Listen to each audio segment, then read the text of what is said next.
और आइए अब आपको बड़ी जानकारी दें। मन की बात कार्यक्रम में प्रधानमंत्री नरेंद्र मोदी ने क्या कहा वो आपको बताते हैं। राम मंदिर को लेकर उन्होंने कहा कि देश में बहुत उत्साह है, अयोध्या को लेकर नए भजन बन रहे हैं, अपनी रचना को #श्री राम भजन पर आप साझा करिए।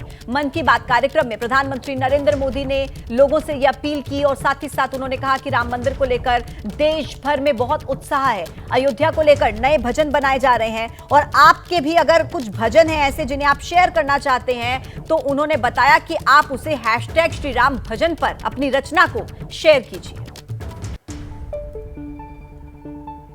अयोध्या में राम मंदिर को लेकर पूरे देश में उत्साह है, उमंग है। लोग अपनी भावनाओं को अलग अलग तरह से व्यक्त कर रहे हैं। आपने देखा होगा बीते कुछ दिनों में श्री राम और अयोध्या को लेकर कई सारे नए गीत, नए भजन बनाए गए हैं। बहुत से लोग नई कविताएं भी लिख रहे हैं। इसमें बड़े बड़े अनुभवी कलाकार भी हैं, तो नए उभरते युवा साथियों ने भी मन को मोह लेने वाले भजनों की रचना की है। कुछ गीतों और भजनों को तो मैंने भी अपने सोशल मीडिया पर शेयर किया है। ऐसा लगता है कि कला जगत अपनी अनूठी शैली में इस ऐतिहासिक क्षण का सहभागी बन रहा है। मेरे मन में एक बात आ रही है कि क्या हम सभी लोग ऐसी सारी रचनाओं को एक कॉमन हैशटैग के साथ शेयर करें। मेरा आपसे अनुरोध है कि #श्री राम भजन के साथ आप अपनी रचनाओं को सोशल मीडिया पर शेयर करें। ये संकलन भावों का, भक्ति का ऐसा प्रवाह बनेगा जिसमें हर कोई राममय हो जाएगा। कि महाराष्ट्र के ठाणे में रेव पार्टी में पुलिस ने छापेमारी की। कासार डवडली गांव में रेव पार्टी में रेड मारी गई। 90 युवक और 5 युवतियां हिरासत में लिए गए हैं। 29 बाइक भी पुलिस ने जब्त की है। तो देखिए बड़ी जानकारी आप तक पहुंचा रहे हैं जहां पुलिस की तरफ से छापेमारी की गई। महाराष्ट्र के ठाणे में रेव पार्टी चल रही थी और वहीं एक गांव में पुलिस ने छापेमारी की जिसमें 90 युवक और 5 युवतियां हिरासत में ले लिए गए हैं और इन्हीं के पास से 29 बाइक भी जब्त की गई है। ज्यादा जानकारी के लिए हमारे साथ लता शर्मा हैं, वो अपडेट देंगी इस खबर पर। लता, क्या चल रहा था उस पार्टी में और पुलिस को अब तक क्या क्या जानकारी मिली है?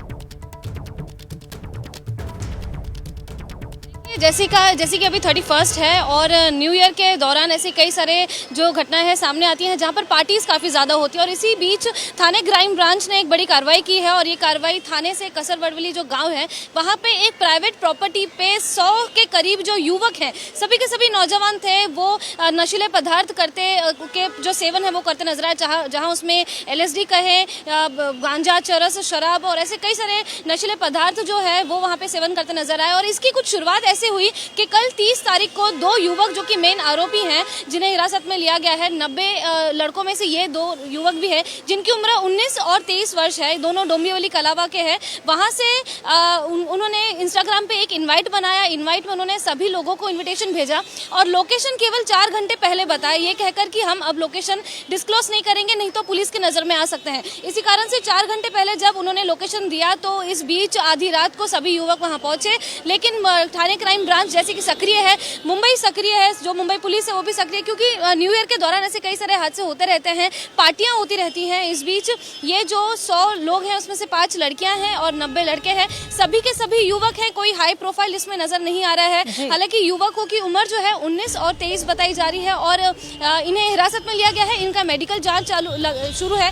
लेकिन इंस्टाग्राम के जरिए लोगों से संपर्क करना, उसमें 4 घंटे पहले तक लोकेशन उन्हें नहीं देना, आप सोच सकते हैं कि इसमें जो प्लानिंग है काफी बारीकी से की गई है ताकि लोगों को इसके बारे में अंत तक खबर ना चले और ना ही पुलिस को इसके बारे में पता चले। पूरी कोशिश जरूर की लेकिन थाने क्राइम ब्रांच ने कार्रवाई जो है यहाँ पे बड़ी की है और इसमें काफी बड़ी मात्रा में LSD कहे, थोड़ा इंतजार और करना होगा और फिर इस मामले में कई तार खुलते हुए नजर आएंगे कि आखिर ये मामला है क्या। धन्यवाद आपका। आगे बढ़ेंगे। देखिए BHU IIT छात्रा से गैंगरेप का एक मामला सामने आया है। पुलिस ने 3 आरोपियों को गिरफ्तार कर लिया है। वारदात में इस्तेमाल बाइक भी बरामद की है। नवंबर में वारदात को अंजाम दिया गया था और देखिए ये इंसानियत को शर्मसार कर देने वाला मामला है। बीएचयू आईआईटी की छात्रा जिसके साथ दुष्कर्म किया गया ऐसा आरोप है। 3 आरोपियों को पुलिस पकड़ चुकी है और वारदात में जिस बाइक का इस्तेमाल किया गया था वो बाइक भी पुलिस की जब्त में है। बताया जा रहा है कि नवंबर में इस वारदात को अंजाम दिया गया था, जिसका खुलासा अब हुआ है और पुलिस ने इसमें 3 आरोपियों को हिरासत में लिया है। उनसे पूछताछ होगी तब इस मामले की सच्चाई सामने आ पाएगी। मन की बात कार्यक्रम में बोले पीएम मोदी, राम मंदिर को लेकर पूरे देश में भारी उत्साह, लोगों से अपनी भजन रचना साझा करने की अपील। 22 जनवरी को घर घर में राम ज्योति जलाने की अपील पर संजय राउत का तंज, कहा दीप जलाने के लिए बीजेपी की जरूरत नहीं, राम किसी पार्टी के नहीं बल्कि पूरे देश और विश्व। राम मंदिर की प्राण प्रतिष्ठा के निमंत्रण पर जारी है सियासत, उद्धव ठाकरे का बयान, अयोध्या जाने के लिए निमंत्रण की जरूरत नहीं, रामलला किसी एक पार्टी की प्रॉपर्टी नहीं, वो सबके हैं। यूपी के एटा पहुंचा अखिलेश यादव का बयान, कहा राम मंदिर के उद्घाटन के जरिए लोकसभा चुनावों के लिए धार्मिक ध्रुवीकरण कर रही बीजेपी, धर्म का इस्तेमाल करके हो रही है राजनीति। बीजेपी सांसद दिनेश लाल यादव की अखिलेश को नसीहत, खुद को यादवों का नेता मानते हैं अखिलेश, यादवों की भलाई के लिए बीजेपी के साथ गठबंधन कर ले समाजवादी पार्टी। राम मंदिर निर्माण को लेकर धर्म गुरु देवकीनंदन ठाकुर महाराज ने एबीपी न्यूज से कहा, मोदी सरकार एक्टिव नहीं होती तो अभी भी नहीं बन पाता भव्य राम मंदिर। अयोध्या से पीएम मोदी के जाते ही फूलों और गमलों की मची लूट, पीएम के स्वागत के लिए सजाए गए गमलों को ले गए।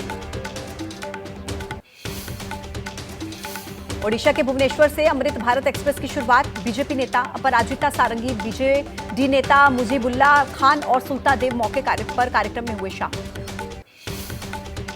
यूपी के प्रयागराज में भगवान राम का अनोखा भक्त सिर पर राम मंदिर का मॉडल लेकर राजेंद्र तिवारी उर्फ दुकानजी लोगों को अयोध्या दरबार जाने का निमंत्रण दे रहे हैं। अयोध्या में रेत कलाकार रूपेश सिंह ने अयोध्या धाम के उद्घाटन को दर्शाने वाली आकृतियों को रेत पर उकेरा, प्रधानमंत्री नरेंद्र मोदी की तस्वीर भी रेत पर बना। पश्चिम बंगाल के दौरे पर आरएसएस प्रमुख मोहन भागवत, अभिनेता विक्टर बनर्जी के घर जाकर उनसे मुलाकात की।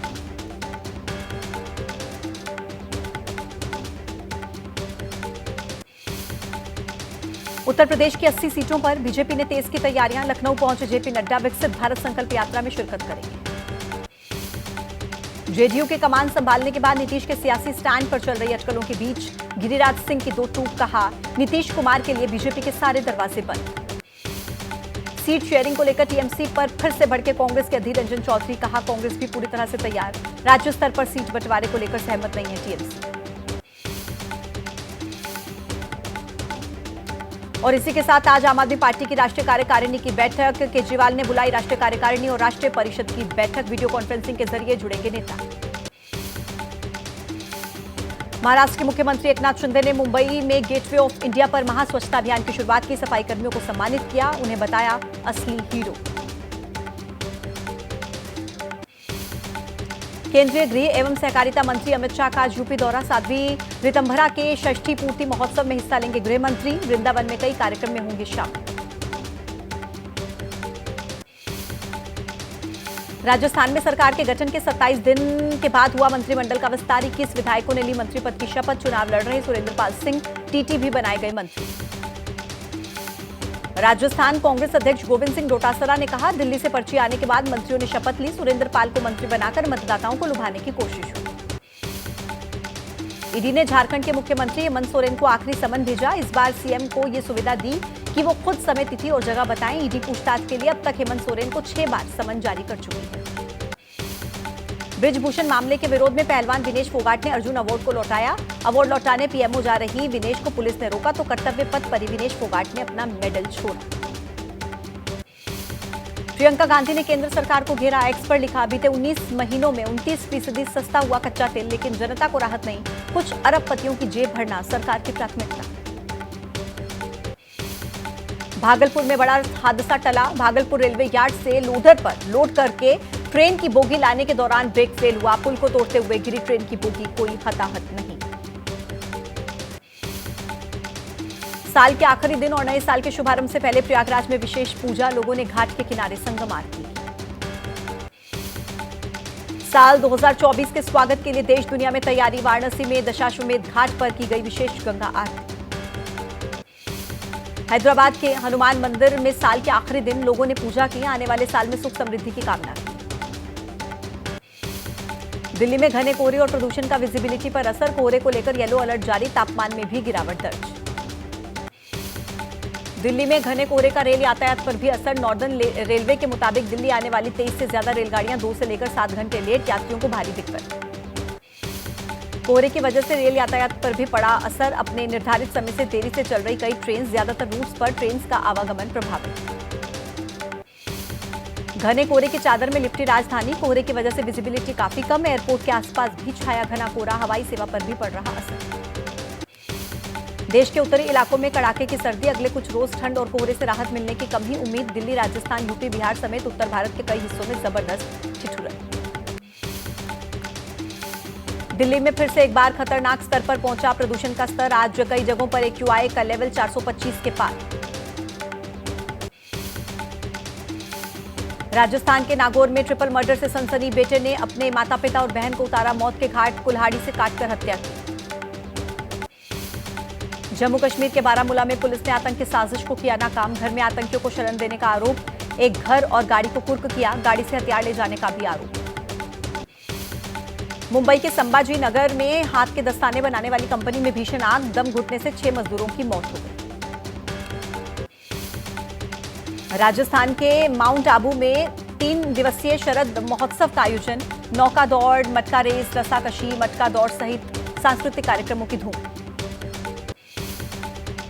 हरिद्वार में 6 जनवरी को पतंजलि गुरुकुलम का उद्घाटन करेंगे रक्षा मंत्री राजनाथ सिंह, सीएम धामी और कई बड़े नेता शामिल होंगे, स्वामी रामदेव ने घर जाकर निमंत्रण दिया। बाबा बागेश्वर ने शादी करने का ऐलान किया, प्रेम पत्रों से परेशान होकर लिया शादी करने का फैसला, जल्द ही शादी की तारीखों का ऐलान कर सकते हैं धीरेन्द्र कृष्ण शास्त्री। तमिलनाडु के नीलगिरीज के जंगल इलाके में नए साल का जश्न मनाने पर लगाई पाबंदी, नए साल के जश्न में नियमों के पालन करने के लिए लोगों से अपील की गई। नए साल के इस जश्न को लेकर मुंबई में भी बढ़ाई गई सिक्योरिटी, भीड़ जुटाने वाले इलाकों पर रहेगी पुलिस की पैनी नजर। चंडीगढ़ में नए साल के मद्देनजर 1000 पुलिसकर्मियों की अतिरिक्त तैनाती, शराब पीकर गाड़ी चलाने वालों पर रहेगा विशेष ध्यान, सुरक्षा के लिहाज से पैरामिलिट्री फोर्स तैनात।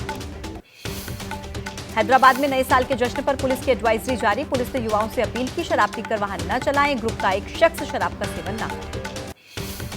लखनऊ में नए साल पर पुलिस की युवाओं से अपील, शराब का सेवन करके गाड़ी न चलाएं, गाड़ी में क्षमता से ज्यादा लोगों को ना बैठाएं, तय सीमा तक ही बजाएं तेज आवाज में गाने। हिमाचल के कुल्लू में नए साल के मौके पर बढ़ चढ़कर पहुंचे टूरिस्ट, पुलिस ने सुरक्षा के लिहाज से बढ़ाया पुलिस बल, ट्रैफिक नियमों में किए गए बदलाव। शिमला में कड़ाके की सर्दी के बीच नए साल पर बड़ी संख्या में पहुंचे टूरिस्ट, पहाड़ों पर सर्द मौसम का लुत्फ उठा रहे पर्यटक।